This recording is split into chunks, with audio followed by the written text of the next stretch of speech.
So I've been sitting on this for about 2 weeks trying to figure out if I should even post it, but I keep going in circles in my own head, and I need outside perspective from people who don't know any of us. We've been together 2 years, living together for 14 months in my apartment, and yeah, I keep saying my apartment because it is. My name on the lease, my furniture, my deposit. He moved in after about 10 months of dating because his roommate situation fell apart and he needed somewhere to stay while he figured things out. That was supposed to be temporary. Look, I know how this sounds already. I can hear you all typing the comments. But when you're in it, you don't see it the same way people on the outside do. Brett wasn't some obvious loser when I met him. He planned real dates. He seemed like he had his life together even if things were a little rocky at the moment. The money stuff happened slowly. First, he was short on his half of rent because of car trouble. Then groceries became mostly my thing because his hours got cut. Then I was covering utilities and his phone bill because he was between jobs, and what was I supposed to do? Let his phone get shut off. Each thing on its own seemed like just helping my partner through a rough patch. My parents went through hard times when I was a kid and they made it work by supporting each other. I thought that's what you do. Anyway, let me tell you about Kara because she's important. Kara has been Brett's best friend since high school. She was at the cookout where we met through mutual friends. She's one of those girls who makes sure you know how long she's known your boyfriend. Every story from his past involves her somehow. Every inside joke, every memory you weren't there for. I tried really hard with her, invited her to stuff, suggested group hangouts, never once told Brett he couldn't see her because I'm not that girlfriend. I refuse to be the insecure, jealous type who can't handle her man having female friends. About 2 months ago, Brett started being different. Not in some huge, obvious way, but in all these small things that added up. He was suddenly really into working out, which fine, whatever, but he'd never cared before, and now it was 4 or 5 times a week, sometimes at weird hours. He'd leave the room to take calls. He was snappy with me over nothing. I'd ask what he wanted for dinner, and he'd act like I was interrogating him. I kept telling myself I was being paranoid. Couples go through phases, right? This was just a rough patch. So about 3 weeks ago, I left work early because I had a headache that wouldn't quit, and I just needed to go home and lie down. Brett wasn't supposed to be there. He'd told me he was helping his buddy Scott with something. I came in through the back because I always park in the alley behind our building, and I was going to just crash on the couch with the lights off. But when I came in through the kitchen, I could hear Brett's voice from the living room. He was on the phone with someone, and he was laughing about something, and I almost just walked in to say hey, but something made me stop.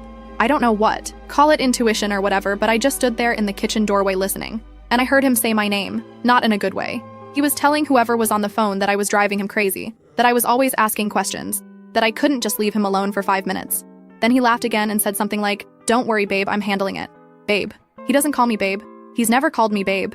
I stood there frozen trying to process what I was hearing. He kept going, talking about how he just needed a few more months to get his stuff together and then he could finally get out. Saying he was only sticking around because the situation was convenient. Saying I was desperate enough to believe anything he told me. Then he said it.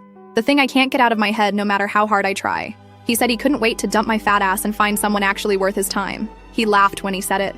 I don't remember deciding to walk into the living room. I just did. And Brett's face when he saw me standing there when he realized I'd heard everything, I wish I could describe it. This flash of oh shit before he tried to rearrange his expression into something normal. He told whoever was on the phone he had to go. Hung up fast. Then he tried to act like nothing happened. Asked why I was home early. Said his call was just with Scott. They were joking around. I probably misheard whatever I thought I heard. I asked him who Babe was. I asked him why he was talking about dumping me. I asked him what the hell was going on. And here's where I need you all to understand that Brett has always been good at talking his way out of things. It's like his superpower. Making you feel crazy for questioning him. Making you think you misunderstood. Making everything your fault somehow. He started going on about how I was taking things out of context. That he and Scott joke around like that all the time. That guys say stupid stuff when they're venting and it doesn't mean anything. He said I was being paranoid again. That this was exactly what he was talking about on the phone. That I was always looking for problems where there weren't any. I told him to call Scott back then, right now. Put him on speaker so I could hear them joke around about dumping me. Brett got quiet. I said I wasn't stupid. I said I heard him say babe. I said I heard him talk about getting out and finding someone worth his time. I asked him point blank if he was seeing someone else. He denied it, obviously. Said I was hearing things, making assumptions, but his voice was different. Not as smooth as usual, like he was running out of moves. I grabbed his phone off the coffee table where he'd put it down. He lunged for it immediately, which honestly told me everything I needed to know, but I was faster. I went straight to his messages. And there it was. Right at the top, Kara, sounding me desperate and pathetic, complaining about having to pretend he cared about me. Her responding with laughing emojis and telling him he deserved better. And pictures. Pictures I won't describe because I'm trying not to throw up, but you can probably guess. Brett was yelling at me to give him his phone back, saying I had no right, saying I was invading his privacy. I just kept scrolling, reading message after message of them mocking me, making fun of things I told him in confidence, laughing about how easy I was to manipulate. I threw his phone at him, then I told him to get the hell out of my apartment. And this is where Brett transformed into someone I'd never seen before. He started screaming, calling me a psycho for going through his phone, saying I was a stalker and a control freak, saying this was exactly why he couldn't stand being with me anymore and I'd just proven everything he told Kara about me was true.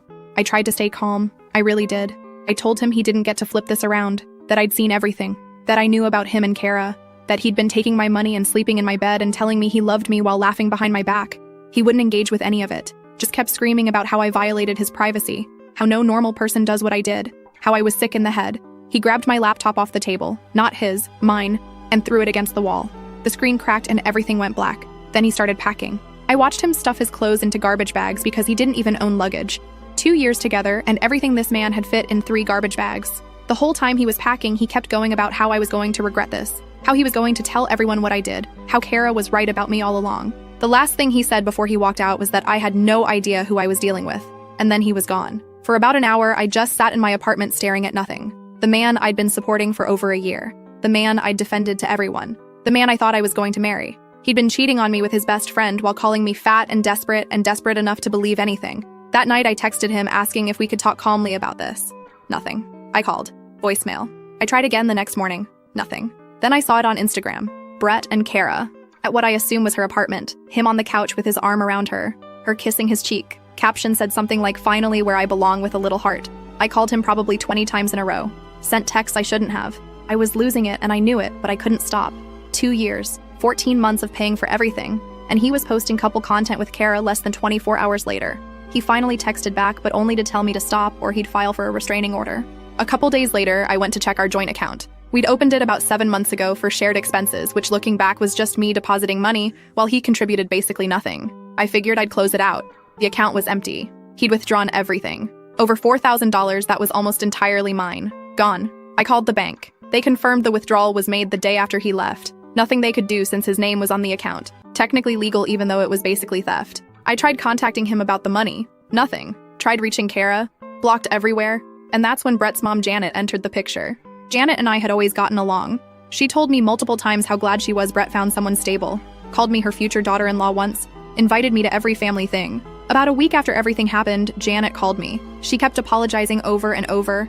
Said she'd seen the Instagram posts and she was horrified. Said Brett had called her acting normal a few days before and she had no idea he'd left me or that he was with Kara now.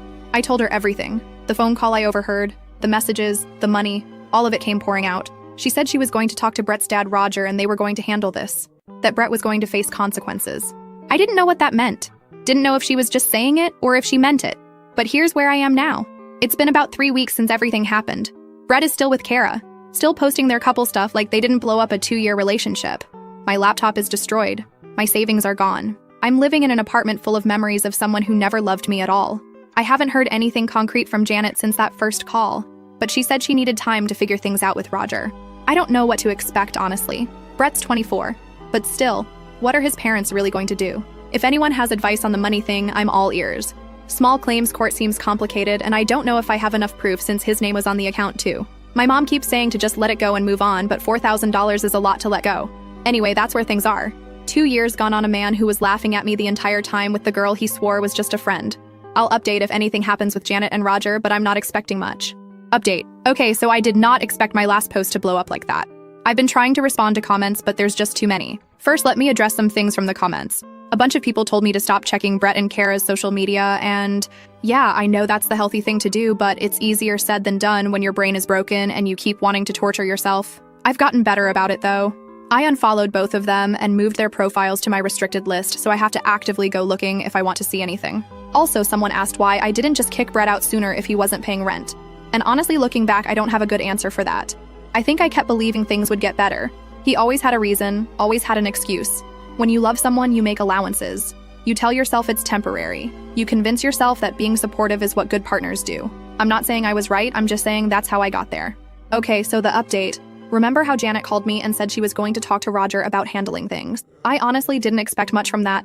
Brett is 24 years old, and what are his parents really going to do? Ground him. But I underestimated how seriously they were taking this. 4 days after my original post, I got a text from Janet asking if I could come over to their house to talk. She said Roger wanted to be there too, and that they had some things they needed to discuss with me. I almost said no because what was the point? But Sophia convinced me to go. She said at the very least maybe they could help me get my money back or make Brett take accountability. So I drove out to Janet and Roger's place. They live about 40 minutes outside the city in this nice suburb with big yards and American flags on every porch. I'd been there probably a dozen times over the 2 years I was with Brett. Holiday dinners, summer barbecues, Roger's birthday last year. Walking up to that front door felt surreal knowing everything that had happened. Janet answered before I could even knock. Roger was in the living room sitting in his recliner and he stood up when I came in, which he'd never done before. There was this weird formality to the whole thing that made me nervous. We sat down and Janet started by apologizing again. She kept saying she was so sorry that she had no idea Brett was capable of this. Roger didn't say much at first. He just sat there with this look on his face like he was trying to hold something in. Then Janet told me they'd confronted Brett. And this is where it gets interesting. Apparently they'd driven to Kara's apartment 2 days after Janet first called me. They didn't tell Brett they were coming, just showed up. And Brett tried to act like everything was normal, like him leaving me and immediately moving in with Kara was just a natural thing that happened, like it was no big deal. Janet said she asked him point blank about the messages I'd found. The ones where he called me desperate and fat and said he was using me for money. And Brett's response was to get angry at them for believing me over him. He told his own parents that I was exaggerating, that I'd taken things out of context, that I was trying to turn his family against him because I couldn't accept that he'd moved on. Roger spoke up then. He said he asked Brett to show him the messages himself if I was lying. And Brett refused.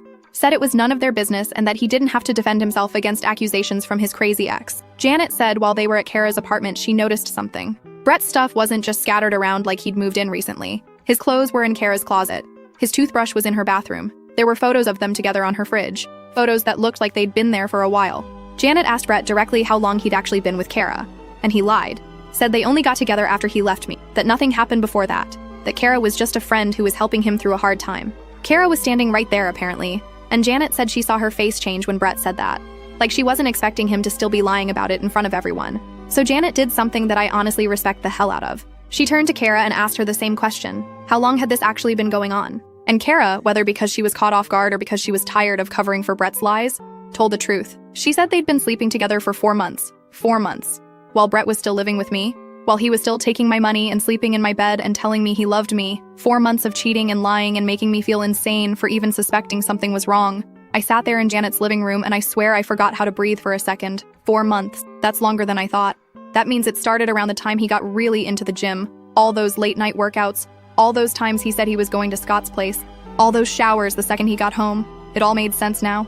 Janet said Brett completely lost it when Kara admitted the truth. He started screaming at her for throwing him under the bus, for not backing up his story, for humiliating him in front of his parents. Kara tried to defend herself. Said she was tired of lying about it. Said she didn't see the point anymore now that they were together openly. And then Brett said something that Janet repeated to me. And I'm still processing it honestly. He told Kara that none of this would have happened if she'd just kept her mouth shut. That the whole plan was to get me to break up with him so he didn't have to be the bad guy. That Kara was supposed to stay in the background until I ended things, and then they could be together without any drama. The whole plan. This wasn't just Brett being a garbage person who fell for someone else. He wanted me to find out. He wanted me to leave him so he could play the victim and act like I was the one who ended things. I asked Janet if she was sure that's what he said, and she nodded. Roger confirmed it too. He said Brett kept going on about how the plan would have worked if Kara had just been patient, if I hadn't been so nosy, if his parents had just minded their own business. I cannot describe to you the feeling of hearing that someone you loved was actively plotting against you while pretending to be your partner.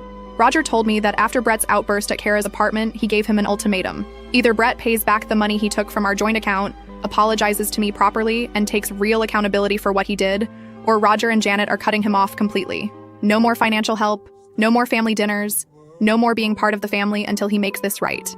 I didn't expect them to go that hard, honestly.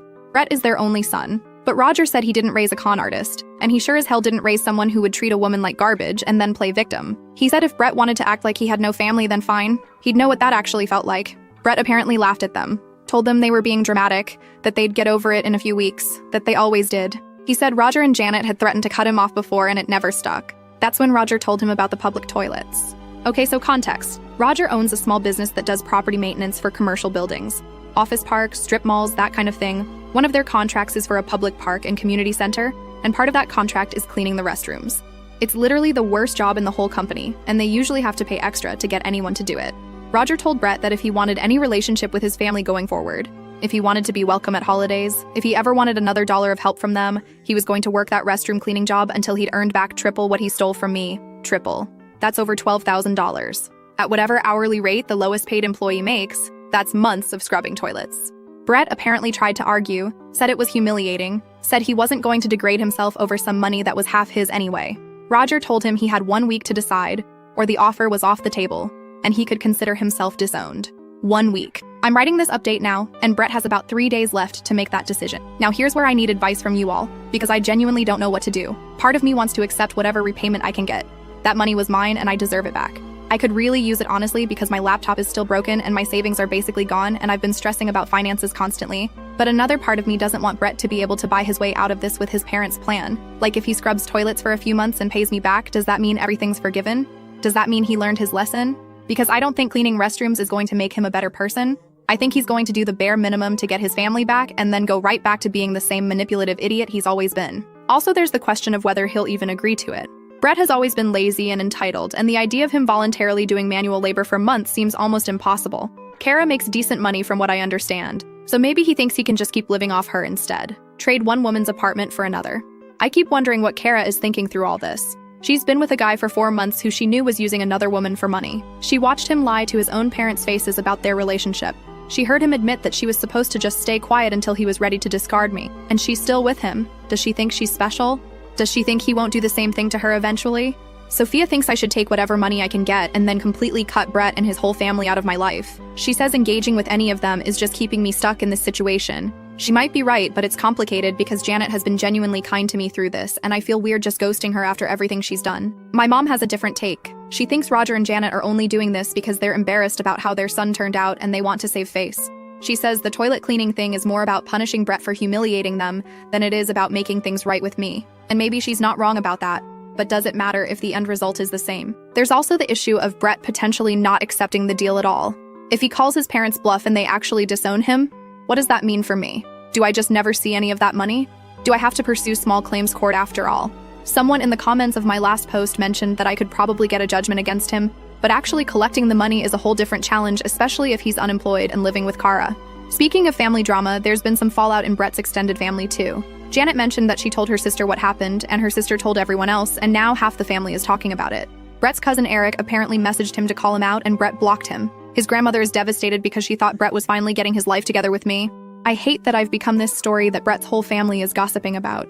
I hate that people I've met at family gatherings know all this personal, humiliating stuff about me now. But I also can't really be mad at Janet for telling people because, honestly, Brett deserves to have his reputation reflect who he actually is. One more thing before I wrap this up. Brett texted me 2 days ago. First contact since he told me to stop blowing up his phone or he'd file a restraining order. The text said that his parents had lost their minds and that this was all my fault for getting them involved. He said I'd poisoned his family against him and that he would never forgive me for that. He said I was going to regret making an enemy out of him and that Kara was more of a woman than I'd ever be. I didn't respond. I wanted to. I typed out like 15 different responses ranging from reasonable to absolutely unhinged, but I didn't send any of them because what would be the point? He's not going to suddenly realize he's wrong. He's not going to apologize. He's going to keep blaming everyone else for the consequences of his own actions until the day he dies, probably.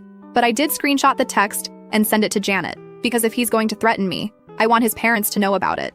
I'll update again after Brett's deadline passes. Either he's going to agree to work off his debt, and I'll have to figure out how to handle getting payments from my ex's parents, or he's going to refuse and get disowned, and I'll have to figure out whether it's worth pursuing this in court. Either way, I'm not letting him win. I'm not going to be the pathetic, desperate placeholder he thought I was.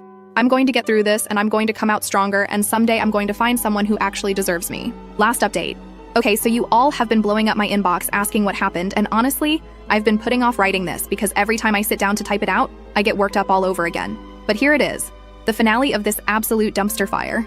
So Brett's deadline came and went, and shocker of all shockers, he told his parents to go screw themselves. Said he wasn't going to degrade himself scrubbing toilets over some money that was half his anyway. Roger told him fine. Don't bother coming home for Thanksgiving or Christmas or ever until he's ready to act like a grown man. Janet backed him up even though I know it was killing her. Brett's response was to post a whole rant on Instagram about toxic family dynamics and how blood doesn't mean loyalty. Classic victim mode. Everyone who knew the situation knew exactly what he was talking about. I figured that was it. He made his choice, his family cut him off. I'd probably never see that money. I was starting to accept that maybe $4,000 was just the price of learning who Brett really was. Then 5 days ago, Brett showed up at my apartment. I wasn't expecting him. I was literally in sweatpants eating leftover on my couch when I heard the knock. I looked through the peephole and there he was, just standing there looking around like he was nervous someone would see him. He started talking immediately. Said he needed to explain, that I never let him explain, that everyone was making him out to be this monster when I didn't even understand what was really going on. I told him he had 5 minutes and then I was calling the cops. He started going on about how the stuff with Kara wasn't what I thought. That yeah, they'd been talking, but it was just venting, just blowing off steam. That he never meant any of those things he said about me. That Kara was the one who escalated everything, who pushed him to leave me, who convinced him I was holding him back. I asked him if he seriously came here to blame Kara for his own words, for calling me desperate and fat, for saying he was using me for money, for laughing about me with her for months. He got this look on his face, frustrated, like I was being difficult on purpose. He said I was taking everything out of context, that couples vent to their friends all the time, that if I went through anyone's private messages, I'd find stuff that sounds bad without the full picture. He said the real problem was that I violated his privacy and then ran to his parents like a child instead of talking to him directly. I reminded him that I did try to talk to him, that he screamed at me, threw my laptop against the wall, and stormed out, that his idea of talking was calling me a psycho stalker and threatening a restraining order. He said I pushed him to that I was hysterical and he didn't know how to handle it, that if I'd just stayed calm, maybe they could have worked through it. I cannot describe to you how insane it is to stand there listening to the person who betrayed you try to rewrite history in real time. Every sentence out of his mouth was designed to make me doubt what I saw with my own eyes, to make me think maybe I overreacted, maybe I was the problem, but I'm not that girl anymore. I told him to get out. I said I wasn't doing this, I wasn't going to stand here and let him gaslight me into thinking any of this was my fault. He made his choices. He said those words. He took that money. And now he was homeless and broke and desperate enough to show up at my door looking for what exactly? Forgiveness. Another chance. Someone else to mooch off of. He started yelling about how I ruined his life, how his parents won't talk to him because of me, how Kara kicked him out because she found out how much drama came with being with him and she didn't want to deal with it. I told him Kara kicked him out because she realized he expected her to pay for everything, just like I did. That maybe the problem isn't every woman in his life. Maybe the problem is him. He said I had no idea what I was talking about, that him and Kara were fine until I got his family involved, that they were going to work things out until Janet called Kara and told her everything and made her think Brett was some kind of con artist. I actually laughed in his face. I asked him if he hurt himself. Even now, even after losing everything, he couldn't take responsibility for a single thing. It was my fault, Kara's fault, his parents' fault, everyone's fault except the guy who spent 4 months cheating and lying and stealing. He called me a bee, told me I was going to die alone because no man would ever want someone as cold and vindictive as me. Said Kara was right about me all along, that I was pathetic and desperate and he should have left me sooner. I told him to get out of my apartment before I called the police, and I had my phone in my hand ready to do it. He left. That was 5 days ago. I've been checking over my shoulder ever since. Not because I think he'd actually do anything, but because that look in his eyes when he left was something I'd never seen before. Pure hatred. Like I was his enemy now. Like everything that happened was a war. And I'd won, and he'd never forgive me for it. 2 days after that, Janet texted me. She'd heard from Brett that he came to see me, that I refused to listen, that I threw him out. She wanted to know if I was okay. I told her what actually happened, that he showed up uninvited and spent 20 minutes trying to convince me everything was my fault before threatening me on his way out. She said Roger was furious when he found out Brett went to my place. Said they were considering whether they needed to do something more serious if he kept escalating. Then she told me Brett finally agreed to the toilet cleaning job. Apparently being homeless for 2 weeks with no money and no one willing to take him in finally broke through whatever pride he had left. He called Roger yesterday and said he'd do it. Said he'd work off the debt if it meant having somewhere to live. Roger's making him start this week. Every morning at 5 a.m. cleaning the public restrooms at some park. Every penny going toward what he owes me until he hits triple the amount he took. I'm living for this. Janet asked if I wanted updates on his progress. I told her yes. Send me everything. Send me photos if you can. I want to know every single time Brett has to get on his knees and scrub a toilet that strangers have been using all day. I want to know when he complains. I want to know when he tries to quit. I want all of it. She laughed a little when I said that. Told me she'd keep me posted. That park is like 20 minutes from my apartment. I already looked it up. The community center opens at 6 a.m., which means Brett has to be there before that to clean everything. Which means if I happen to wake up early one morning and go for a walk in that area around 5:30 a.m., I might just run into him. And if I happen to have my phone ready to record a little video of my ex-boyfriend in a janitor uniform scrubbing public toilets at dawn, well, my friends have been asking for updates. My group chat would absolutely lose their minds. I've already got the caption planned out in my head. Janet mentioned that Brett keeps complaining to anyone who will listen about how I ruined his life by involving his family. That if I'd just broken up with him quietly, none of this would have happened. Good. I want him to think about me every single morning when that alarm goes off at 4 a.m. I want my name in his mouth while he's elbow deep in a toilet bowl.